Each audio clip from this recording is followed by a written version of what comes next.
Good morning to all. இது Thursday morning. இன்றைக்கி அருணோட lunch பாக்ஸ்க்கு பொரிச்ச குழம்பு அவரைக்காய் பொரியல் தான் பண்ணியிருந்தேன். இதை பொரிச்ச குழம்பு இல்லை புளியில்லா குழம்பு இல்லை பொரி குழம்பு எப்படி வேணால் சொல்லலாம். எங்கள் வீட்டில் நாங்கள் வந்து பொரிச்ச குழம்பு தான் சொல்லுவோம். சமையல் பண்ணிகிட்டு இருக்கும்போதே வந்து நேத்ரா இன்னைக்கு எழுந்துட்டா, ரொம்ப சீக்கிரமாக எழுந்துட்டா. எதுக்கு சீக்கிரம் நீங்கள் தூங்க வேண்டியதானே? அதுக்கப்புறம் அவளை பால் கொடுத்து தூங்க வச்சுட்டு திரும்பி சமைக்க ஸ்டார்ட் பண்ணியாச்சு.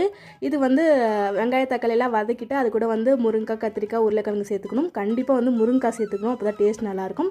அது கூட வந்து குழம்பு மிளகாத்தூள் இருக்குது, நம்ம வீட்டில் அரைச்சி வச்சது, அதையும் சேர்த்துட்டு அப்புறம் தேங்காய் கூட கொஞ்சமாக சோம்பு, 1 டீஸ்பூன் சோம்பு இல்லை சீரகம், ரெண்டுத்தில் எது வேணால் சேர்த்துக்கலாம். அது சேர்த்துட்டு நல்லா அரைச்சிட்டு அதை குழம்புல ஆட் பண்ணி கொதிக்க விட்டு எடுக்குன்னா குழம்பு ரெடி. அதுக்கப்புறம் அவரைக்காய் பொரியலுக்கு நான் எப்போவுமே வேர்க்கடலை தூள் தான் சேர்ப்பேன். வேர்க்கடலை தூள் சேர்த்து அவரைக்காய் பொரியல் ரெடி. அதுக்கப்புறம் அருணுக்கு லஞ்ச் எல்லாம் பேக் பண்ணியாச்சு. மார்னிங் பிரேக்ஃபாஸ்ட்டு அருண் சாதமே சாப்பிட்டு ஆஃபீஸ் கிளம்பிட்டாங்க. அவ்வளோதான் கைஸ். நெக்ஸ்ட் வீடியோவில் பார்க்கலாம். பாய்.